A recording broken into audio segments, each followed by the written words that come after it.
Hi, welcome to Lies and Secrets channel. We hope you will have fun with us. Enjoy watching. I stood in front of the full-length mirror, barely recognizing the reflection that stared back at me. It was early morning, the light casting long shadows across the room, and my heart felt as heavy as the winter coat hanging on the back of the door. I traced the outline of my face, the lines deeper than I remembered, the eyes not as bright. That night had changed everything. The night I said yes to Mr. Thompson's grotesque proposition. He was a local businessman, known more for his eccentricities than his ethics. When he approached me, I was at my lowest, our debts piling up like the snow outside, threatening to bury us alive. "You'll do anything for money, won't you?" His words echoed in my mind, a sinister melody that played over and over. I thought about the money, crisp and clean, lying untouched in the drawer. It was enough to pay off our debts, to give us a fresh start, but at what cost? The memory of that dark, cold room. The camera set up in the corner, and the dog, its eyes so innocent, yet somehow accusing. I had told myself it was just a job, a desperate act for survival. But as I watched my husband Edward walk out of our home, his face a mask of disgust and heartbreak, I knew it was more than that. I had shattered our vows, our trust, in ways that money could never mend. The town was small whispers turned into roars overnight. The looks of pity and disdain from neighbors who once smiled at me, now turned away with the money I left. I left behind the whispers, the pain, and Edward. I moved to a city where no one knew my story, where I could be anyone but myself. I got a job, a modest apartment, and tried to rebuild. But every night when the city slept, I wrestled with the ghost of my choices. Was it worth it? I had gained freedom from financial ruin, but at the price of my soul, my integrity. Here in this new life, I often wondered about the echoes of that decision, how they would continue to ripple through the years. Now, as I stood there contemplating my reflection, the question lingered like the cold air outside. Can one truly escape the shadows of their past? Or do they stretch forever, no matter how far you run every morning? The same routine I dressed, not for the office, but for the persona I had to maintain in this new city. The woman in the mirror was someone I had crafted carefully, a facade to shield me from the judgment I feared would follow. Yet beneath the layers of makeup, the tailored suits and the rehearsed smile, felt like an imposter. The office was a haven, in a way, a place where I could lose myself in work, in the files and figures, in the endless stream of emails that demanded my attention. But it was also a reminder of how far I'd fallen here. I was just another cog in the corporate machine, not the loving wife, not the desperate woman, not the betrayed. My new colleagues knew nothing of my past. To them, I was Luna, the efficient, sometimes aloof, but always professional new member of their team. They didn't know about the shadows that followed me, the ones that lurked in the quiet moments when I was alone. One evening, as the city's skyline was painted orange by the setting sun, I found myself at a cafe. It was a place I'd started to frequent, not for its coffee, but for its anonymity. Here I was, just another face in the crowd, someone sipping coffee, lost in thoughts or books. Tonight, though my solitude was interrupted, "Is this seat taken?" A voice pulled me from my reverie. I looked up to see a man, perhaps in his late 30s, with a kind face and eyes that seemed to search for something in mind. I shook my head, gesturing for him to sit. We exchanged brief pleasantries, and he introduced himself as Andrew. He was an artist. He told me moving here for a fresh start after his divorce. There was something in the way he spoke about beginnings that made me pause. Here was someone else carrying his own load of secrets, trying to piece his life back together. In this city of strangers, we talked about the city, the art, the endless cycle of new faces. He asked about my life, and for a moment I felt the weight of truth pressing down on my **T. I moved here for a fresh start too. I admitted the words, feeling both heavy and freeing as they left my lips. Andrew nodded, his gaze thoughtful. "Fresh starts are good," he said. "But sometimes it's not about starting over, but about finding peace with who we've become." His words struck a chord, and for a fleeting moment, I wondered if peace was something I could ever achieve. As the night deepened, we shared stories, not the full truths, but enough to recognize in each other the scars of past lives. When we parted, he left me with a question that lingered long after the taste of coffee had faded. Do you think one can truly escape their past? Or do we just learn to live with it? The question haunted me, wrapping around my thoughts. As I walked back to my apartment, the city was alive with the murmur of nightlife, but my mind was a quiet storm. I thought of Edward, of the town we once called home of Mr. Thompson, and the money that promised salvation, but delivered damnation. That night I lay in bed staring at the ceiling, the city's heartbeat echoing in my ears. Can one ever truly escape their past? Or do they simply learn to coexist with it, to mold it into the fabric of who they are becoming? The thought was unsettling, yet there was a thread of hope in it. Maybe, just maybe, my past wasn't a chain but a part of my story, one that could shape, not shackle, my future. And as I drifted into sleep, that hope was my lullaby, a soft whisper against the roar of my doubts. Can we find redemption in our choices? Or are we forever bound by them? As days turned into weeks, my interactions with Andrew became a touchstone in my new life. He had an artist's sensitivity, and somehow his presence made the weight of my past seem lighter, like a painting touched with just the right shade of light. We would meet at the cafe, our conversations a mix of art life and the unspoken understanding of three people healing from unseen wounds. One chilly evening, after an exhibition opening where Andrew had displayed some of his work, he invited me to his small apartment. It was filled with canvases, brushes, and a certain chaos that felt like order to him. Amidst the clutter, we talked about beginnings, about how every brush's stroke on a canvas represented not just a start but also an end to something else. I used to paint with fear, he confessed, showing me a series of dark, turbulent paintings from his past. Every stroke was an attempt to control, to define my chaos. He then pointed at a newer piece, vibrant with color and movement. Now it's about release, letting go. His words resonated within me. I had been living in a controlled narrative, defining myself by my past mistakes.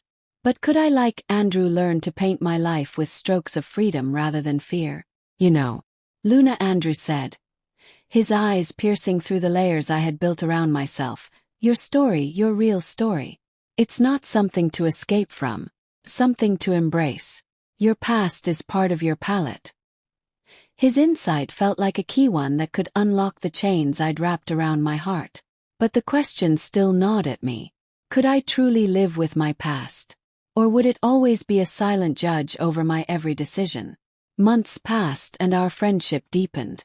Andrew introduced me to his circle of artists, writers, and thinkers. People who thrived on the fringes of society, who saw beauty in imperfection with them. I began to share more, not the full extent of my story, but enough to feel the beginnings of acceptance. One night at a small gathering, the conversation turned to themes of redemption and transformation. Someone mentioned, "We are not what we've done. We are what we choose to become." I felt a surge of emotion, a mix of hope and pain. Could I choose a new path, not as a run from my past, but as a walk towards a new self? Andrew, sensing my internal battle, later pulled me aside. "You've been carrying this burden alone for too long," he said softly. "Maybe it's time to let someone else help you carry it." The idea was terrifying yet tempting. What if I shared everything with someone, laid bare the darkest parts of my soul? Would Andrew see me differently? Or would he help me see myself in a new light? The unresolved situation of my past lingered like an unwritten ending, a story paused mid-sentence. I knew I had to confront it, not to change it, but to understand its role in my life's narrative. One evening, as the city lights flickered like distant stars, I made a decision. I invited Andrew over, not just for coffee or a casual chat, but to tell him everything. The air was thick with anticipation. As I prepared to lift the veil I had so carefully crafted, sitting across from him in my living room, the soft glow of a lamp casting gentle shadows, I took a deep breath. "Andrew, there's something about me, about my past, that you should know." His eyes met mine, full of curiosity, but also a promise of understanding as I began to speak, recounting the tale of desperation, the choice I made, and the life I left behind. I watched his expressions shift from surprise to sadness to something akin to respect. When I finished, the silence between us was heavy, laden with the weight of my confession. Andrew reached out his hand, covering mine. Luna, your story. It's not just about what you did. It's about who you've become in spite of it, and who you're choosing to be now. His acceptance was a balm to my soul, a step towards redemption, not from what I had done, but towards what I could still become. Yet as I looked into his eyes, I couldn't help but wonder, was this the beginning of my true escape, or merely another chapter in the endless saga of learning to live with my choices? There's something about vulnerability that changes the air around you. It's like a silent alarm going off, alerting everyone to the fact that the masks have slipped, revealing what lies beneath. As I shared the raw edges of my story with Andrew, I expected a myriad of reactions: disgust, pity, perhaps even scorn. But what I saw in his eyes was a mirror reflecting back, not judgment, but a deep, understanding sorrow. I can't imagine what you've been through, he said, his voice low and thoughtful.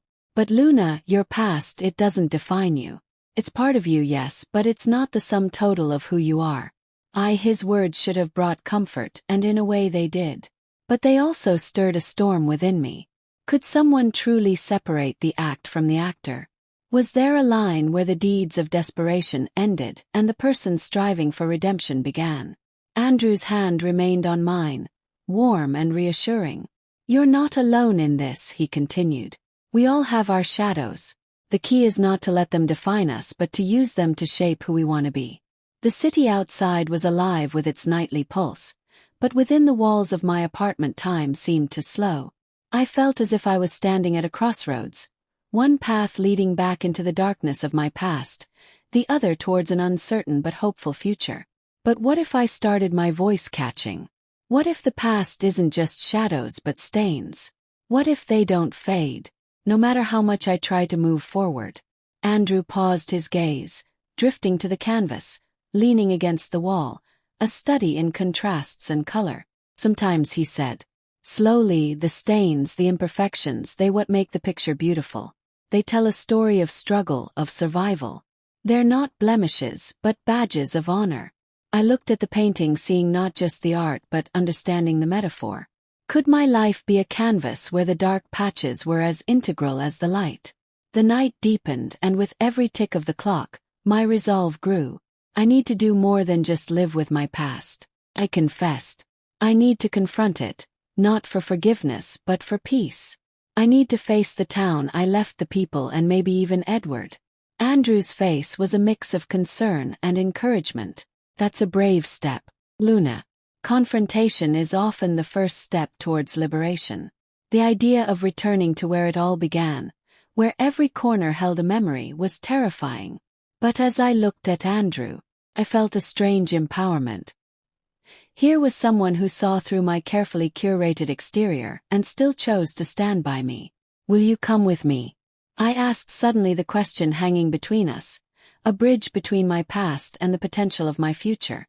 There was a flicker of surprise in his eyes, then a slow, supportive nod. If you think it'll help, I'll be there that night. Sleep was elusive. My mind was a flurry of thoughts, fears and hopes. What would it be like to stand again in the town where my life had unraveled? Would the whispers still echo, or had time muted them? And Edward, what would I find when I looked into his eyes?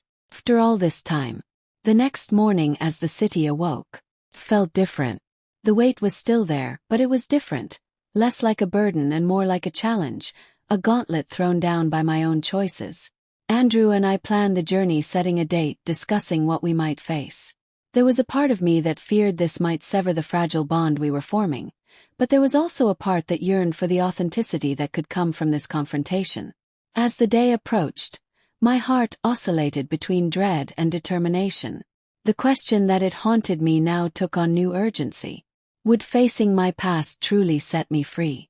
Or would it simply be another chapter in the ongoing narrative of living with my choices?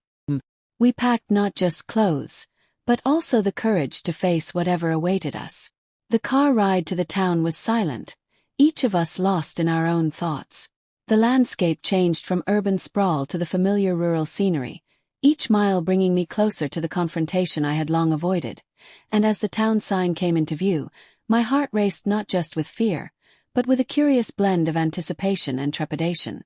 As we drove through the familiar streets, the world seemed smaller, the air heavier, every house, every corner carried a weight of memories, both cherished and painful. The town had changed little, yet everything felt different through the lens of my new life. We stopped at the cafe where I once spent my mornings, a place where life had once seemed normal, simple. The bell above the door rang as we entered, and I half expected to see the old faces, but they were replaced by new ones. People who didn't know me didn't know my story. Andrew squeezed my hand gently. "You're ready for this," he whispered. The cafe was warm, the aroma of coffee and pastries providing a false sense of comfort. I ordered for us both, my voice steady, but my hands trembling slightly as I handed over the money. The barista, a young woman, smiled without recognition, a small mercy. We sat in a corner booth, the same one where Edward and I used to sit on our rare days off the wood of the table, felt cold, almost accusatory under my palms. Andrew watched me, his presence a silent support. "I need to go see him," I said finally, my voice barely above a whisper. "Edward, I need to see if there's anything left to salvage, or if it's time to truly let go." Andrew nodded, his face serious. "I'll be here. Luna, whatever happens, remember you're not alone." Leaving Andrew behind, I walked to our old home. The walk was short, but with each step time seemed to stretch, the past unfurling around me. The house looked different, the garden overgrown, the paint peeling. It was as if the house itself was holding its breath, waiting for me. I knocked, the sound echoing in the quiet street. The door opened and there he was. Edward. His face was lined with more years than I remembered, his eyes holding a storm of emotions. "Luna," his voice was a mix of surprise and something else, perhaps pain or maybe hope. "Can we talk?" I asked, my voice firm, despite the turmoil inside. He stepped back, allowing me in. The inside of the house was as familiar as my own reflection. We sat in the living room on the couch where we had built dreams and torn them down. "I owe you an explanation." I started, my gaze fixed on the floor, then rising to meet his. "I know I betrayed us in ways I never thought I would." Edward listened, his face impassive, but his eyes flickered with the past.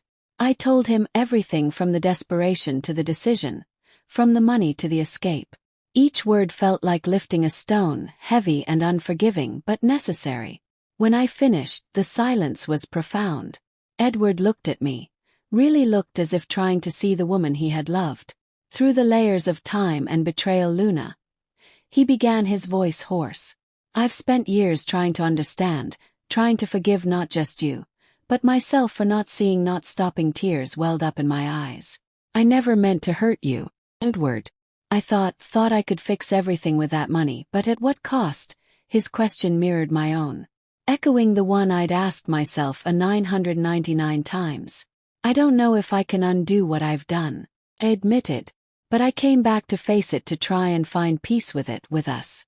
Edward's expression softened, not with forgiveness, but with a shared burden. "I've moved on, Luna, I've had to. But seeing you, it's not just about forgiveness. It's about understanding what drove us apart." We talked more about life, about the town, about the choices that had shaped us. There was no magical resolution, no grand forgiveness, but there was acknowledgement, a mutual recognition of pain and growth. As I left, the weight wasn't gone, but it was different. It was shared, understood, if not absolved. Back at the cafe, Andrew awaited, his expression one of concern and readiness to support whatever outcome I brought back.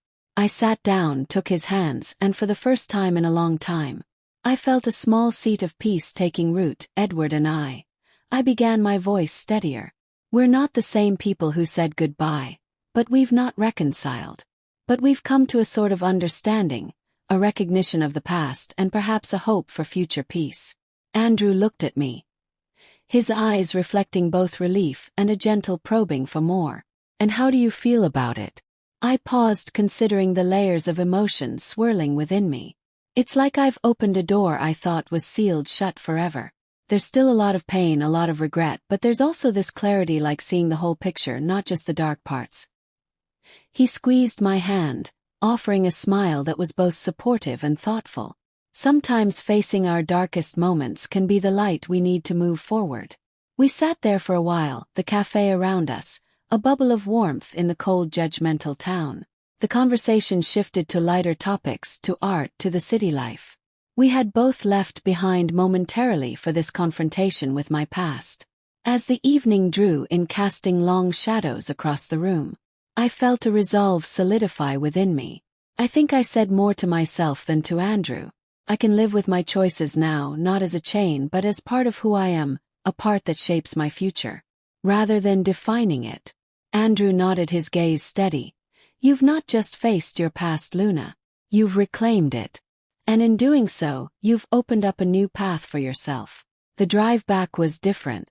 There was a sense of closure and newfound hope, as if the road ahead was not just leading away from the past but towards a future she could finally embrace. As she and Andrew drove back, she realized that embracing her story with integrity was the true path to lasting happiness. Dear friends, thank you very much for watching. Leave comments, put likes, share with friends and subscribe to the channel. We hope